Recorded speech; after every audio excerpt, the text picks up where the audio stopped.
네, 반갑습니다. 저는 EBS 스스로 배움터 학습 큐레이터 과정을 여러분들과 함께할 이지연입니다. 지금부터 이 수강을 함께하실 학습 큐레이터 여러분들은 공교육을 더욱더 강화시키고 우리 아이들이 공부하는 습관, 공부하는 방법을 가르쳐주고 관리해주는 아주 중요한 역할을 하시게 될 겁니다. 특히나 EBS라고 하는 공신력을 가진 곳과 손잡고 같이 하는 것이다 보니까 더 큰 자부심과 책임감을 가지시면서 이 시간 함께해 주시기 바랍니다. 저 역시 여러분들 한 분 한 분이 모두 다 학습 큐레이터가 되실 수 있도록 최선을 다해서 돕도록 하겠습니다. 자, 그렇다면 오늘 스스로 배움터 첫 시간을 여러분들께 인사를 드려야 할 텐데요. 제 1강은 스스로 배움터란 무엇인지에 대해서부터 안내를 해드리도록 하겠습니다. 지금 이 수업을 듣고 있는 수강자의 입장이 아니라 학부모의 입장이신 분들도 많으실 것 같습니다. 그런 분들 사이에서도 아이를 가리키는 사교육이라든지 혹은 방과 후 이 학교에서도 이 스스로 배움터라는 용어는 조금 낯설지 않을까라는 생각이 드는데요. 과연 무엇일까요? 간단하게 여러분들께 안내를 해드리자면 스스로 배움터란 21세기형 새로운 학습 도우미 시스템이다 라고 이해를 하시면 될 것 같습니다. 그동안 우리 아이들이 학습할 수 있는 공간은 어디가 있었을까요? 맞습니다. 학교라는 공간이 있고 또 학원이라는 공간이 있었습니다.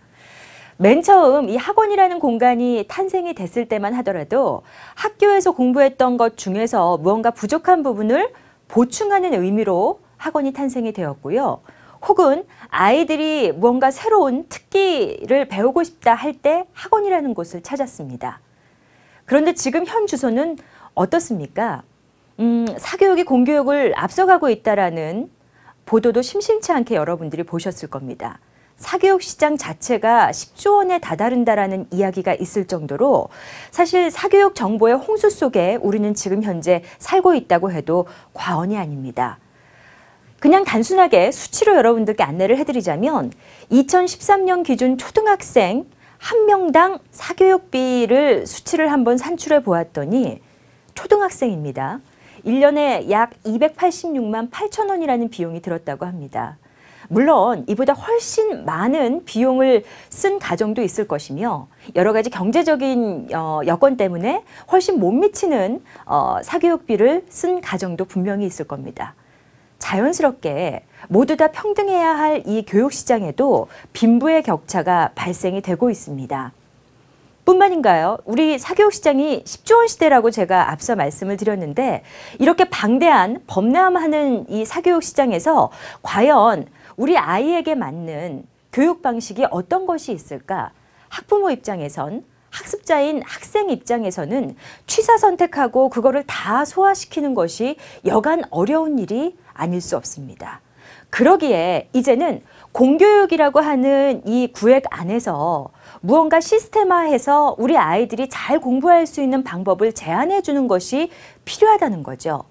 그래서 스스로 배움터는 탄생하게 된 겁니다. 스스로 배움터의 목적을 보시면 더더욱 여러분들이 이해하기가 쉬우실 텐데 첫 번째 의미입니다. 공교육을 강화시키기 위함입니다. EBS가 제공하는 최고의 컨텐츠라고 할 수 있는 동영상 강의를 기반으로 해서 만들어지는 것이 스스로 배움터입니다. 워낙에 EBS 동영상 강의하면 우수한 컨텐츠로 여러분들이 많이들 알고 계실 겁니다. 수능을 마친 아이들 인터뷰를 하면 빠지지 않고 인터뷰 내용 중에 등장하는 것이 EBS를 통해서 공부를 했다라는 내용도 많이 접하셨을 것 같고요. 우리 학부모님들도 EBS에 기대하는 바가 굉장히 큽니다. 바로 그 EBS가 제공하는 최고의 컨텐츠로 공교육 시스템 하에 여러분들이 우리 아이들을 가르칠 수 있다는 장점이 있고요. 공교육이 강화가 되면 자연스레 사교육비가 경감이 됩니다. 사교육 시장이 10조 원 시대다.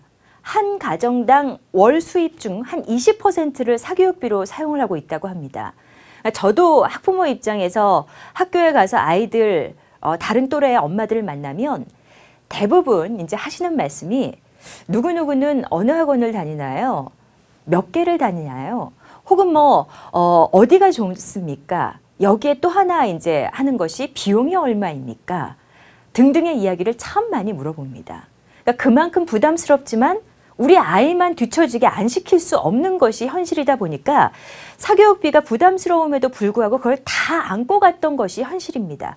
그런데 공교육이 튼실이 된다라면 저렴한 비용으로 학습 성취력까지 고취시켜서 아이들이 공부할 때 흥미까지 느끼실 수 있는 것까지 자연스럽게 연결이 되는 거고요. 자, 이렇게 되면 교육 복지가 또 하나 실현이 될 겁니다.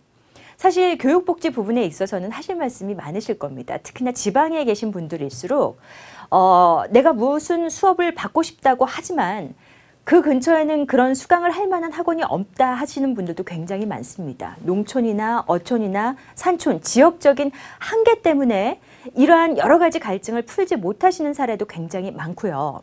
또 소득이 조금 낮은 저소득층 자제분 같은 경우에는 비용적인 부담감 때문에 이거 불균형이 올 수밖에 없습니다. 지역적인 한계, 경제적인 한계에 의해서 교육복지에 대해서 뭔가 아쉬움이 있으셨다면 스스로 배움터 안에서는 바로 교육복지가 실현되기 때문에 여러분들이 충분히 그 대의 명분을 가지고 여러분들 임해 보실 수 있다는 이야기고요. 자, 마지막으로 저는 개인적으로 이 부분에 대한 강조를 여러분들 일선에서 아이들을 가르칠 때 좀 많이 해주시면 어떨까라는 생각이 듭니다. 아이들의 공부 습관을 형성하는데 정말 중요한 역할을 여러분들이 하신다는 겁니다.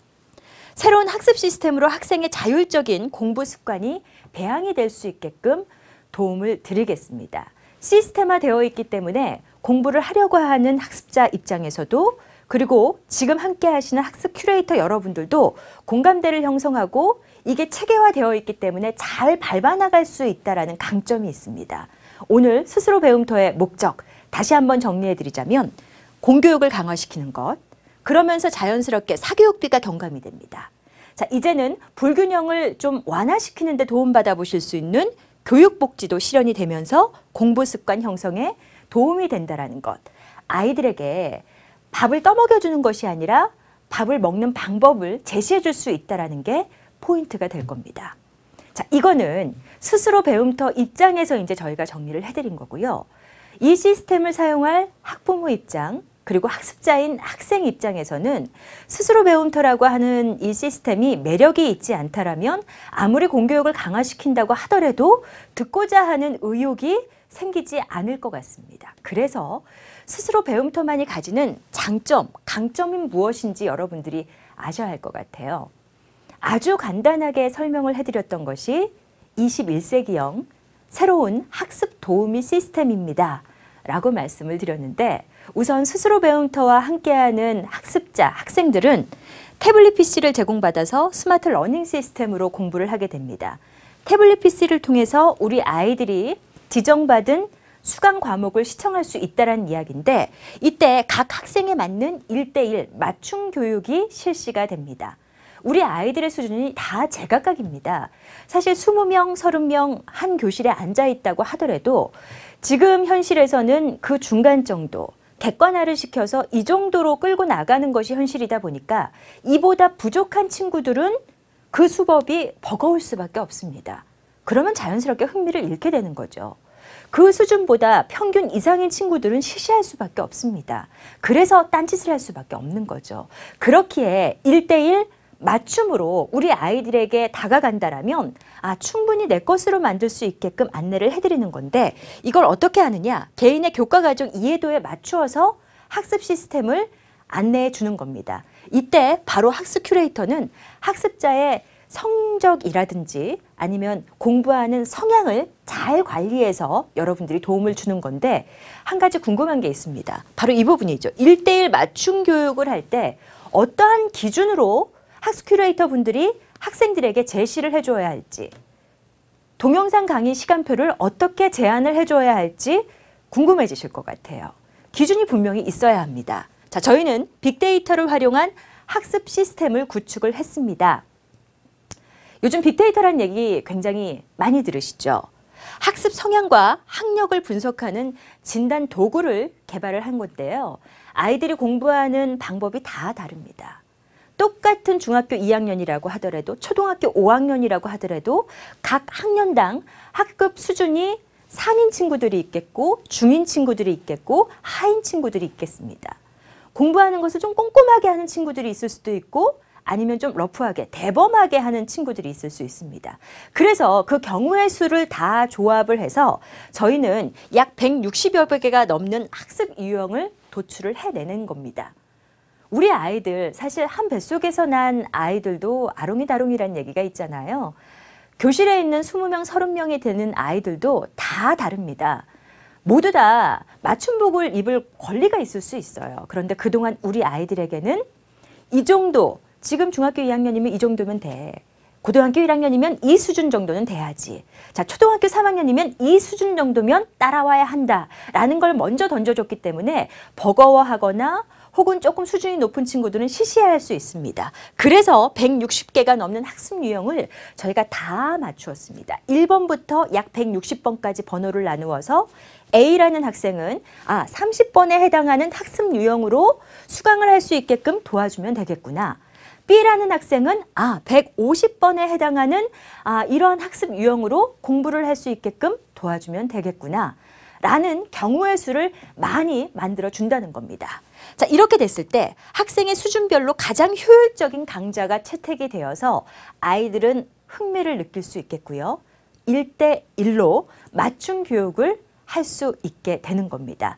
이게 바로 스스로 배움터가 가지는 강점이 되겠습니다. 자, 그러면 이 강점을 바탕으로 해서 아이들이 공부를 어떻게 진행하게 되는지 여러분들이 설명을 해 주셔야 할 텐데요. 스스로 배움터는 3단계에 걸쳐서 연계 수업이 진행이 됩니다. 그냥 무조건 자, 이건 내가 여러분들께 이러이러한 점을 안내해 주니까 다 소화를 시켜라가 아니라 EBS 동영상 강의를 처음 시청을 하게 됩니다. 앞서 말씀드렸다시피 수준에 맞추어서 162개의 유형에 따라서 아이들에게 다 그 시간표가 분배가 되기 때문에 아이들이 20명이든 그 이상이든 간에 다 다를 수 있어요.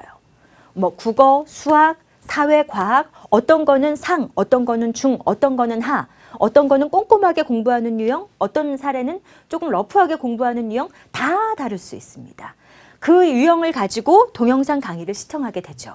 그런데 여기까지만 말씀을 드린다면 21세기 새로운 학습 도우미 시스템이라는 말씀을 저희가 감히 드릴 수가 없을 것 같습니다.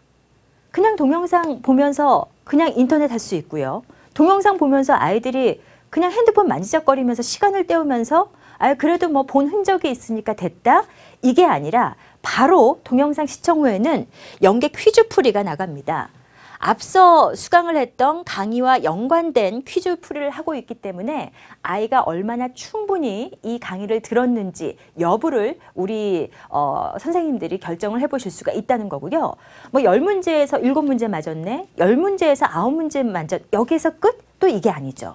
만약에 오답이 생겼다면 오답과 관련된 연계 강의로 다시 클립 수강, 점프업을 해서 그 수강을 할 수 있게끔 만들었습니다. 이렇게 3단계로 유기적으로 연계가 되어 있다 보니까 어떤 장점이 있을까요? 학습자인 우리 학생들이 온전히 내 것으로 만들 수 있게끔 만든 시스템이 3단계 연계 수업 시스템을 갖춘 스스로 배움터의 장점이라고 할 수 있습니다. 그래서 아이들 입장에서도 오롯이 내 것으로 만들 수 있는 계기가 된다는 거죠. 자, 마지막으로 스스로 배움터 학습 구조를 다시 한번 정리해서 여러분들께 안내를 해드리겠습니다. 네, 학습 큐레이터인 여러분들은 우리 아이들, 학생에게 이러한 역할을 해주셔야 합니다. 맨 처음, 유형별 학습 목표 및 학습 계획을 수립을 해주셔야 합니다. 이거는 여러분들이 기본적으로 우리 아이들 교과 과정을 테스트할 때 그거를 근본으로 해서 여러 가지 저희가 가지고 있는 유형별, 수준별, 그리고 학습 성향별로 나누어서 이 데이터가 있기 때문에 그걸 가지고 이제 우리 아이들을 구분을 하게 되는 거고요. 유형에 맞는 강의 종류를 제공을 해주시는 것도 역시 학습 큐레이터 여러분들이 하셔야 하는 업무가 되겠습니다. 162가지의 유형이 있기 때문에 각각 아이들의 특징에 맞는 1대1 맞춤 교육이 가능한 시스템을 가지고 있습니다. 자, 성적에 맞는 학습 방법이 제공이 된다. 이것은 무슨 말일까요? 아이들이 처음부터 끝까지 흥미를 다 유발을 하면서 재미를 느끼면서 우리 아이들 그 강의 내용을 다 내 것으로 만들 수 있는 시스템이 이게 다 구체화가 되어 있기 때문에 이런 부분에 대한 만족도가 커질 수밖에 없는 것이고요. 3단계 연계 수업이 제공이 됩니다. 그냥 강의를 듣는 것에서 끝나는 것이 아니라 이와 관련된 연계 문제를 풀어보고 혹시 내가 공부를 했음에도 불구하고 오답이 있었다면 이거와 관련된 강의를 또 한 번 클립 수강을 하면서 아, 이러이러한 부분이었구나 라는 걸 다시 한번 아이들이 머릿속에 재정립할 수 있게끔 안내해주는 학습 구조를 바로 스스로 배움터는 가지고 있죠. 자, 이때 우리 학습 큐레이터 여러분들은 우리 아이들이 잘 출석을 하고 있는지, 강의의 집중도는 얼마나 잘 하고 있는지, 또 성적은 어떻게 받고 있는지를 집중적으로 체크해 주시고 관리해 주셔야 하는 업무가 있습니다. 그래서 마지막에는 성취도가 평가가 되겠지요. 그 결과로 다시 한번 학습 계획이라든지 수강표라든지 재설정할 수 있는 것까지. 맨 처음 한 거를 가지고 해서 처음부터 끝까지 가는 것이 아니라 중간에 바로 재설정 과정이 들어가다 보니까 아이들 입장에서 또 이것을 지켜보는 학부모님 입장에서 그리고 함께 하시는 학습 큐레이터 여러분들 중에서도 밀접하게 관련하면서 아이들이 내 것으로 만들 수 있게끔 그 수강 내용을 다 소화할 수 있게끔 도움을 줄 수 있는 시스템이 바로 스스로 배움터의 학습 구조가 되겠습니다. 아이들은 다 제각각입니다. 옷 입는 것만 개성이 있는 것이 아니라 공부하는 습관이라든지 여러 가지 것들이 다 다르기 때문에 바로 스스로 배움터는 이러한 여러 가지 것들을 다 데이터화해서 안내를 해드리고 있는 것이죠. 이젠 사교육 시장에서 어떻게 해야 하는지 비용적인 부담감, 지역적인 여러 가지 불안함 이런 것들을 다 해소하면서 여러분들 다 배워보실 수 있는 기회를 균등하게 주는 겁니다. 어쩌면 사교육을 공교육이라고 하는 범주 안에 담은 것이 오늘 함께 하시는 EBS 스스로 배움터가 가지는 의미가 아닐까라는 생각이 듭니다. 자, 이젠 21세기형 새로운 학습 도우미 시스템 스스로 배움터가 어떤 것인지에 대해서 이해를 하셨을 거라 믿습니다. 다음 시간에는 바로 여러분들의 업무죠. 학습 큐레이터라고 하는 것은 어떤 일을 하는 것인지, 어떤 직업인지에 대해서 알아보도록 하겠습니다.